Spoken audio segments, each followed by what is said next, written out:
Tunaingia katika historia ya Urusi na Ukraine sehemu ya pili. Sehemu ya kwanza tuliangalia jinsi Urusi ilivyoundwa na kiongozi wao wa kwanza ambaye alikuwa anaitwa Ivan wa tatu au Ivan the Great, ambaye tunasema kwamba shina la Urusi lilianzia pale katika mji wa Moscow, ndio imani yao ya kwanza ilipoanzia. Na kama nilivyowaambia katika sehemu ya kwanza, Warusi na Ukraine wote walikuwa ni wamoja, ni ndugu, walikuja kutengana hapo. Wale waliokuwepo upande wa pale Moscow wakaanzisha himaya na wale wengine wakajitenga na kuanzisha himaya zao nyingine ndogo ndogo. Ivan the Great, mtawala wa kwanza wa himaya ya Urusi ya kwanza pale Moscow, pakiwa panaitwa Moscovy, akawa na kazi moja kubwa ya kuongeza ardhi. Tayari wakawa wameshajiweka katika ramani ya kuwa ni wabobezi wa vita baada ya kuipiga himaya kubwa sana duniani, himaya ya Mongol. Kwa hiyo wakawa wamejiweka katika ramani nzuri sana kivita. Kwa hiyo ikawa sasa ni swala kujiongeza, waongeze ardhi. Kwa hiyo wakawa wanaongeza ardhi kwa mfumo kwamba wakiingia wanakuta kuna watu pengine wanaishi kwenye mapori, wakawa wanawaambia wale watu, mnataka muwe chini ya himaya yetu? Kama mnataka basi tupeni maeneo yenu na sisi tutawalinda na kuwajengea miji yenu na kila kitu, lakini mtaitwa sasa Warusi na makao makuu ya himaya yenu ni Moscow. Wakawa wanakubali, lakini kuna wengine walikuwa hawataki, kwa sababu kulikuwa kuna watu tofauti tofauti wanaokuja katika mapori. Kwa kuna wengine walikuwa hawataki, kwa sababu tayari wao wameshakuwa na nguvu sasa kijeshi, wametoka kumpiga himaya yenye nguvu kuliko zote kuwahi kutokea katika hii dunia, himaya ya Mongol. Wakawa wanawapiga alafu wanachukua yale maeneo. Kwa hiyo hivyo ndivyo wakaanza kujitanua na wakawa wakiachiana maagizo kuanzia yule the Great na mpaka warithi wake, kwamba kila mnavoshika madaraka jiendeleeni kujitanua, ili isije ikatokea hata siku moja tukaja kuvamiwa na kutawaliwa tena kama tulivyotawaliwa na himaya ya Mongol. Mrusi kwa hiyo akawa na sera ya kuongeza ardhi siku zote, ili asije ikatokea wakaingiliwa tena, na kitu ambacho hawataki hata siku moja ni Moscow kuja kuingiliwa na adui. Kwa hiyo wakaanza kuongeza maeneo, na mpaka leo ndio maana mnaona Warusi wanapenda sana ardhi, na leo hii Urusi ndio nchi yenye ardhi kubwa kuliko nchi zote duniani. Na ndio maana nchi za Ulaya huwa zinaogopa sana na kuhisi Mrusi bado watataka mpaka na ardhi zao, kwa sababu hii ni sera ya Urusi kuanzia kwa mtawala wao wa kwanza. Ivan the Great alikuja kumwoa mpwa wa mtawala wa himaya Byzantine, himaya iliyojitenga kutoka kwa himaya ya Roman, na walikuwa wameanzisha dhehebu la Orthodox. Kwa hiyo Warusi nao wakaanza kutaka kuingia katika dhehebu la Orthodox, kitu kilichowafanya himaya ya Roman ione kwamba tutawapoteza, tuwaweke hao wawe kwetu. Kwa hiyo inasemekana harusi ya Ivan the Great, mtawala wa kwanza wa Urusi, na mpwa wa mtawala wa Byzantine, Vatican ndio walisponsor ili kumshawishi huyu mtawala wa Urusi awe upande wao Vatican, lakini walikataa. Kwa hiyo Urusi ikawa imeingia Orthodox mpaka leo, na wakazishawishi nchi zote walizozitawalaga.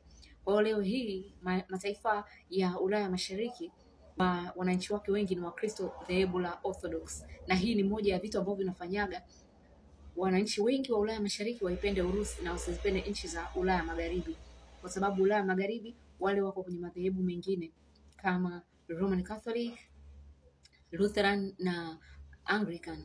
Kwa hiyo hivi ndivyo, na kule kuna udini kama ilivyo Mashariki ya Kati kulivyo na udini na udhehebu. Ulaya hivyo hivyo, wote wako dini moja lakini kuna udhehebu.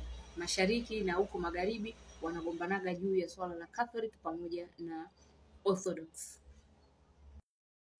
Sasa wale wengine ndugu zao waliojitenga walienda kuunda himaya, ambayo himaya ndogo ndogo, na wakaitwa wa Ukraine, wakaanza kujiita wao ni wa Ukraine, japo wote ni ndugu, wakajiita wao ni wa Ukraine. Na himaya waliounda makao makuu ikawa ni Kiev, mji mkuu wa Ukraine leo hii. Lakini kama nilivyosema, himaya haikuwa na nguvu kama ile himaya ya hao sasa walioanza kuitwa Warusi, ambao shina lao liko pale Moscow. Kwa hiyo wale kule wakawa wakipigwa sasa, ambao sasa wakawa wanaitwa wa Ukraine, wakawa wakipigwa. Kwa hiyo wakawa wanapigwa na himaya kama ya Austro-Hungary, wakawa wanapigwa na himaya ya Poland na Lithuania, wanaingizwa katika himaya ya Poland na Lithuania, na mwisho wa siku Warusi nao wakaanza wanaenda pale nao wanawapiga, wanachukua maeneo. Kwa hiyo ikawa ni watu ambao wanapigwa, maeneo yao yanachukuliwa na hawa, maeneo yao yanachukuliwa na hawa, na mwisho wa siku hawa Ukraine wakaenda kuongea na himaya ya Urusi kwamba tunaombeni tuwe chini ya himaya yenu, kwa sababu sisi ni ndugu, kwa sababu tunapigwa sana na himaya nyingine kama za Hungary, za Poland na Lithuania, tunaombeni tuwe chini ya himaya yenu. Na hatimaye Warusi walikubali na Ukraine ikaingizwa chini ya himaya ya Urusi mwaka 1954. Kalikuwa ni ka Ukraine kadogo, kako pale Kiev na maeneo machache ya pembezoni. Walikuwa wanapata shida hata kujilisha, ndio maana himaya nyingine zilikuwa zinawapiga kirahisi. Warusi wakaanza kuwaongezea maeneo, hasa haya ya mashariki ambao ndio leo Mrusi anayachukua.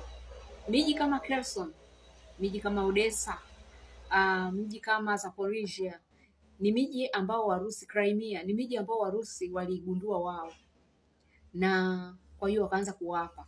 Lakini Warusi walikuwa wajanja kidogo. Katika hiyo miji walikuwa wanawapa, walikuwa wanajaza Warusi wenzao na si wa Ukraine. Ndio maana leo ile miji anayoichukua Mrusi imejaa Warusi, watu wenye asili ya Urusi 90%, na wanaongea lugha ya Urusi.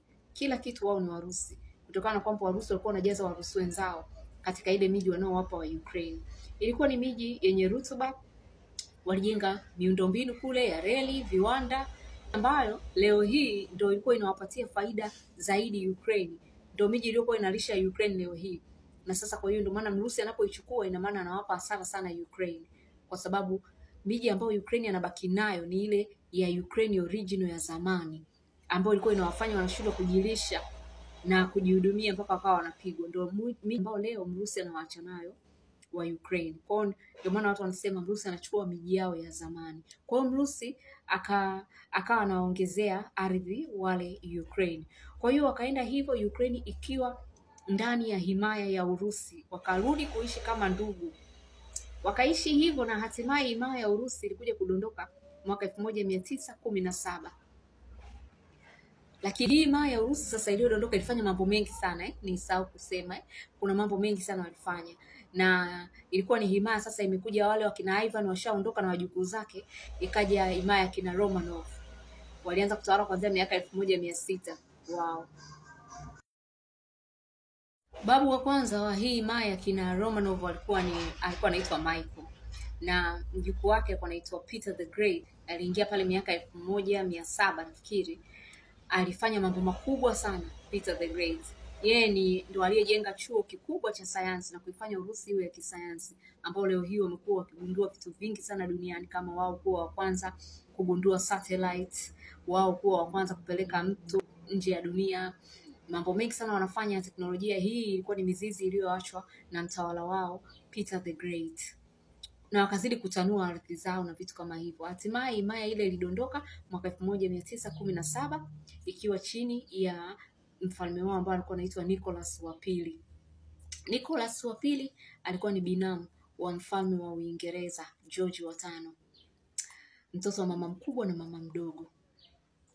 Na baada ya hapo sasa Ukraine kwa hiyo ikajitoa ndani ya Urusi, ikasimama kama nchi, lakini ikiwa imegawanyika pande mbili. Upande wa magharibi wa Ukraine wakajiunda kivyao, na upande wa mashariki na kusini mwa Ukraine wakajiunga kivyao, kwa sababu upande mwingine ndio una wale wa sasa, alafu upande mwingine ndio kuna wale wa Ukraine original, wakajigawa. Lakini ilipofika mwaka 1918 wakajiunga wote, wakawa Ukraine moja. Hakukaa sana kule katika himaya ya Urusi.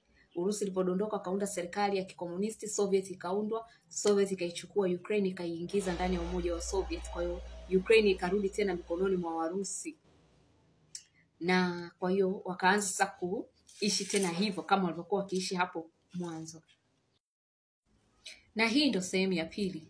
Sasa anakuja na sehemu ya tatu ya historia ya Urusi na Ukraine.